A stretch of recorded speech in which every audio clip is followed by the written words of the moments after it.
Hi friends, പുതിയൊരു വീഡിയോയിലേക്ക് സ്വാഗതം. ഇപ്പോൾ കനിമോൾ ഉറങ്ങാട്ടോ. ഞങ്ങളൊരു സ്ഥലം വരെ പോകാൻ വേണ്ടിയിട്ട് ഇറങ്ങിയതാണ്. ഏത് സ്ഥലമാണെന്ന് എനിക്കറിയത്തില്ല. ഈ ചിരിച്ചോണ്ട് വരുന്ന മനുഷ്യൻ പറഞ്ഞ് ഒരുങ്ങി നിൽക്ക്, നമുക്കൊരു സ്ഥലം വരെ പോകാം. എവിടെയാണെന്ന് ചോദിച്ചിട്ട് പറഞ്ഞില്ല. അപ്പോൾ ഞങ്ങളവിടെ പോകാൻ വേണ്ടിയിട്ടിരിക്കുകയാണ്. അപ്പോൾ കനിമോൾ ഉറങ്ങായിരുന്നു. ഉറക്കത്തിൽ നിന്ന് എടുത്തുകൊണ്ട് വന്നതാണ്. ഇനി വണ്ടിയിൽ നിന്നിട്ട് ഡ്രസ്സൊക്കെ ഇട്ട് കൊടുക്കണം. അപ്പോൾ ആദ്യമോൻ്റെ ഒരു പഴയ, ആദ്യമോൻ്റെ ഫോണല്ല കേട്ടോ, എൻ്റെ ഒരു പഴയ ഫോൺ എടുത്ത് കൈ പിടിച്ചിരിക്കുകയാണ്. ആദ്യമോനി പോകുന്ന വീഡിയോ ഒക്കെ എടുക്കണമെന്ന് പറഞ്ഞിട്ട് വർക്ക് ചെയ്യില്ല കേട്ടോ ഫോണ്. അപ്പോൾ അവന് ഞാൻ വീഡിയോ ഒക്കെ എടുക്കുന്ന പറഞ്ഞിട്ട് അവനും വീഡിയോ എടുക്കണമെന്ന് പറഞ്ഞിട്ട് ആ ഫോണൊക്കെ എടുത്ത് കൈ പിടിച്ചിട്ട് വീഡിയോയിൽ കാണിച്ചു തരികയാണ്. പോകുന്ന വഴി വിനീഷറിൻ്റെ ഒരു ഫ്രണ്ട് മലേഷ്യയിൽ നിന്ന് വന്നിട്ടുണ്ടായിരുന്നു. അപ്പോൾ അവിടെ പോകേണ്ട ഒരു ആവശ്യം ഉണ്ടായിരുന്നു. അപ്പോൾ അവിടെ പോയപ്പോൾ അവർ ഞങ്ങൾക്ക് കഴിക്കാൻ കൊണ്ടുവച്ചുന്ന സാധനങ്ങളാണ്. അങ്ങനെ അവിടെ നിന്ന് ചായയൊക്കെ കുടിച്ചിട്ട് ഞങ്ങൾ പുറപ്പെട്ടു. അങ്ങനെ പുറപ്പെട്ടിട്ട് ഞങ്ങൾ എത്തിയത് പൊന്നാനിയിലാണ്. അപ്പോൾ ഞാൻ വിചാരിച്ചു പൊന്നാനിയിൽ എന്താവും കാണാനുള്ളത് എനിക്കറിയില്ല കേട്ടോ. ഞാനവിടെ പൊന്നാനിയിലാകെ വന്നിട്ടുള്ളത് ഹോസ്പിറ്റലിൽ കാണിക്കാൻ വന്നിരുന്നു. പൊന്നാനിയിൽ പ്രഗ്നൻ്റ് ആയിരിക്കുമ്പോൾ അമ്മയും കുഞ്ഞും ഹോസ്പിറ്റലിൽ, അല്ലാണ്ട് പൊന്നാനിയിൽ എന്താ ഉള്ളതെന്ന് എനിക്കറിയില്ല. അപ്പോൾ ഇങ്ങനെ പോകുമ്പോൾ അവിടെ ഒരു എൻട്രൻസിൽ 20 രൂപ വാങ്ങി. അപ്പോൾ ഞാൻ വിചാരിച്ചത് എവിടേക്കാവും പോവുക, അങ്ങനെ നമ്മൾ ടിക്കറ്റൊക്കെ എടുത്തിട്ട് കയറണമെങ്കിൽ എന്തായിരിക്കും എന്ന് വിചാരിച്ചു. പക്ഷെ ഞങ്ങൾക്ക് വലിയൊരു അബദ്ധം പറ്റി ഗൈസ്. ഈ പറഞ്ഞ എന്നെ കൊണ്ടുപോകുന്ന മനുഷ്യനും ഇവിടെ ആദ്യമായിട്ടാണ് പോകുന്നത്. നമ്മൾ കയറിപ്പോയത് ഹാർബറിലേക്കാണ് അവിടുത്തെ. അപ്പോൾ അവിടെ കയറണമെങ്കിൽ നമ്മൾ 20 രൂപയുടെ കൊടുക്കണം. എന്നിട്ട് ടിക്കറ്റ് എടുത്തിട്ടാണ് ഉള്ളിലേക്ക് കയറാൻ പറ്റുള്ളൂ, എൻട്രൻസ് ഫീ പോലെ. പക്ഷെ ഞങ്ങൾ വന്നത് ഹാർബറിലേക്കല്ല. അപ്പോൾ ഞാനിത് കണ്ടപ്പോൾ ഞാൻ വിചാരിച്ചു, ഇതെന്താ ഈ ഹാർബർ കാണിക്കാനാണ് എന്നെ ഇവിടെ നിന്ന് ചാവക്കാട് നിന്ന് ഇവിടെ ഈ രാത്രി കൊണ്ടുവന്നതെന്നൊക്കെ ഞാൻ വിചാരിക്കുകയും ചെയ്തു. വിനീഷറിനോട് ചോദിച്ചപ്പോൾ പുള്ളിക്കാരൻ ഒരു രൂപവും ഇല്ല. അപ്പോഴാണ് മനസ്സിലായി, ഉദ്ദേശിച്ച സ്ഥലം എന്നോട് പറയാനും പറ്റില്ലല്ലോ, സർപ്രൈസ് ആയിട്ടല്ലേ കൊണ്ടുപോകുന്നത്. അപ്പോൾ അതിൻ്റെ ഉള്ളിൽ കൂടെ കിടന്ന് കറങ്ങി അവിടെ എത്തിയപ്പോഴാണ് അതല്ല വഴി, നമ്മളിങ്ങോട്ട് കയറേണ്ടിയിരുന്നില്ല, വെറുതെ 20 രൂപ പോയെന്ന് മനസ്സിലായത്. അപ്പം ഞാനിത് ഏതോ സ്ഥലത്തേക്ക് പോകാമെന്ന് പറഞ്ഞിട്ട് ആദ്യമേ വീഡിയോ ഒക്കെ ഓൺ ചെയ്ത് വെച്ചിരിക്കുകയാണ് സ്ഥലം എത്തുമ്പോൾ വീഡിയോ എടുക്കാൻ. പക്ഷെ ചെന്നെത്തിയത് അതാണ് ഹാർബറിലേക്കാണ് ഞങ്ങൾ ചെന്നെത്തിയത്. അവിടെ ചെന്ന് ചോദിച്ചപ്പോഴാണ് കർമ്മ റോഡെന്ന് പറഞ്ഞിട്ടൊരു സ്ഥലത്തിലേക്കാണ് വിനീഷേട്ടൻ ഉദ്ദേശിച്ചത്.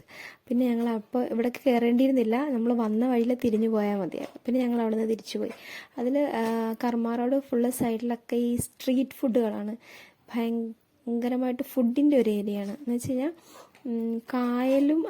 പുഴയും കടലും ഒരുമിച്ചിരുന്ന സ്ഥലമാണെന്നാണ് വിനീഷേട്ടനോട് പറഞ്ഞത്. അപ്പം അതിൻ്റെ സൈഡിൽ ഫുള്ള് ഇങ്ങനെ ഫുഡ് കോർട്ടുകളാണ്, സ്ട്രീറ്റ് ഫുഡുകൾ, അങ്ങനെ സൈഡിലൊക്കെ അങ്ങനെയാണ്. അപ്പോൾ ഞങ്ങൾ കുറച്ച് വൈകി ഞങ്ങൾ എത്താൻ വേണ്ടിയിട്ട്. അപ്പോൾ എല്ലായിടത്തും കയറി ഇറങ്ങാവുന്ന സ്ഥലം ഉണ്ടായില്ല, തിരിച്ച് വീട്ടിൽ പോകണ്ടേ. വല്ലാത്തൊരു വരവായി പോയി വന്നത്, കാരണം സ്ഥലം അറിയാണ്ട് കുറേ ബുദ്ധിമുട്ടി. അപ്പോൾ ഞങ്ങൾ അവിടെ ഒരു കട കണ്ടു. കടയുടെ പേരൊന്നും അറിയില്ല, കാരണം ഒന്നും വീഡിയോ എടുക്കാൻ പറ്റില്ല. പിന്നെ അകത്ത് കയറി ഞങ്ങൾ അവിടുന്ന് ഫുഡ് കഴിച്ചു. നല്ല വൈബാണ് കേട്ടോ, നല്ല അറ്റ്മോസ്ഫിയർ ആട്ടോ രാത്രി ഇവിടെ. അത് നൈറ്റ് ലൈഫാണ് ഇവിടെ. ശരിക്കും രാത്രിയാണ് വരേണ്ടത്, 6 മണിക്ക് ശേഷം ഇവിടെ വരണമെന്നാണ് വിനീഷേട്ടൻ്റെ ഫ്രണ്ട് പറഞ്ഞതെന്ന് പറഞ്ഞു വിനീഷേട്ടൻ. ഏതൊരു ഫ്രണ്ട് പറഞ്ഞിട്ടാണ് ഞങ്ങളിവിടെ വന്നത്. അപ്പോൾ രാത്രിയാകുമ്പോൾ നല്ല തിരക്കുണ്ടായിരുന്നു കേട്ടോ. കുറച്ച് ആൾക്കാരൊന്നുമല്ല, നല്ല കുറേയധികം ആൾക്കാരുണ്ടായിരുന്നു.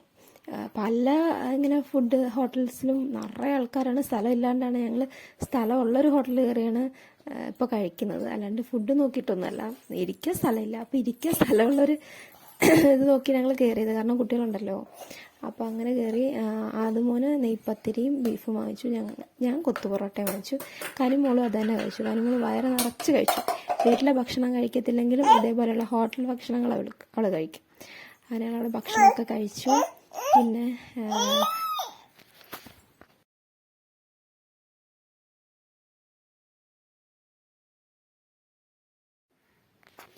പിന്നെ കനിമോളുമായിട്ട് പോയാൽ കനിമോളെ മാനേജ് ചെയ്യാൻ ഭയങ്കര ബുദ്ധിമുട്ടാണ്. അവരുടെ അടുത്ത് അടങ്ങിയിരിക്കുമ്പോഴുള്ള വീഡിയോ ഒക്കെയാണ്. ഇത് കണ്ടിട്ട് പാവം കുട്ടിയാണെന്ന് വിചാരിക്കേണ്ട, ഭയങ്കര ബുദ്ധിമുട്ടാണ് ഇവളെ മാനേജ് ചെയ്യാൻ. ഇവിടുന്ന് ചാടി ഇറങ്ങി പോകും, ഒരിടത്ത് എത്തി അവിടുന്ന് ചാടി താഴെ ഇറങ്ങും, ഓരോ സാധനങ്ങൾ എടുക്കണം. നമ്മൾ കഴിച്ചുകൊണ്ടിരുന്ന സ്പൂണ് തന്നെ എത്ര പ്രാവശ്യം അവളെടുത്ത് വലിച്ചിറങ്ങുന്നറിയോ. അത് പിന്നെ ഞങ്ങൾ കഴുകിയിട്ട് വീണ്ടും എടുക്കും. കുറേ പ്രാവശ്യം ഇത് തന്നെ. എന്നിട്ട് നിലത്തുനിന്ന് കല്ലൊക്കെ പെറുക്കി എടുക്കുക, ഇതൊക്കെ തന്നെയായിരുന്നു അവളുടെ കളി. പാവം ചിരിച്ചുകൊണ്ടിരിക്കുന്നുണ്ട്, അത് എന്തൊരു പാവമാണെന്ന് വിചാരിക്കും. പക്ഷെ എവിടെയും പോയി അടങ്ങി ഒരിടത്ത് കുറച്ച് നേരം ഇരിക്കുകയില്ല, നമ്മളെ ഇരിക്കാൻ സമ്മതിക്കുകയില്ല, മനസമാധാനത്തോടെ ഭക്ഷണം കഴിക്കാനും സമ്മതിക്കത്തില്ല. ഈ പ്രായത്തിലുള്ള കുട്ടികളൊക്കെ ഒരുമാതിരി ഇങ്ങനെ തന്നെ ആവും. പക്ഷെ ഞങ്ങളുടെ ആദ്യമോനെ കൊണ്ട് ആ പ്രായത്തിൽ അത്രയും ബുദ്ധിമുട്ടൊന്നും ഉണ്ടായിട്ടില്ല കേട്ടോ. പിന്നെ ഞങ്ങളത് ഈ പെയിൻറ്റിങ് കണ്ടപ്പോഴേ ഞാൻ പറയായിരുന്നു, ഇത് വിനീഷറിൻ്റെ ഫോട്ടോ, ഒരു മീൻകാരൻ്റെ ഫോട്ടോ കണ്ടിട്ട് ഇത് വിനീഷറിനെ പോലെ തന്നെ ഉണ്ട്, മുടിയൊക്കെ നിറച്ചിട്ടുണ്ട്. അങ്ങനെ ഞങ്ങൾ തിരിച്ചു പോണത്. പിറ്റേ ദിവസം അതുകൊണ്ട് സ്കൂളുണ്ടല്ലോ. അപ്പോൾ അത് കാരണം കുറേ നേരം ഇവിടെ വട്ടം തിരിഞ്ഞ് നിൽക്കാൻ നേരമില്ലാത്തതുകൊണ്ടും രാത്രി ആയതുകൊണ്ടും ഞങ്ങൾ വേഗം തന്നെ തിരിച്ചു പോയി. വല്ലാത്തൊരു വരവായി പോയി വന്നത്. കുറച്ച് നേരമൊക്കെ ഇവിടെ സ്പെൻഡ് ചെയ്യാമെന്ന് വിചാരിച്ചിട്ടാണ് വന്നത്. പക്ഷേ വഴി അറിയാണ്ട് കുറച്ച് കഷ്ടപ്പെട്ട് നമ്മളെ നേരം പോയി. അപ്പോൾ ശരി, ഗുഡ് നൈറ്റ്.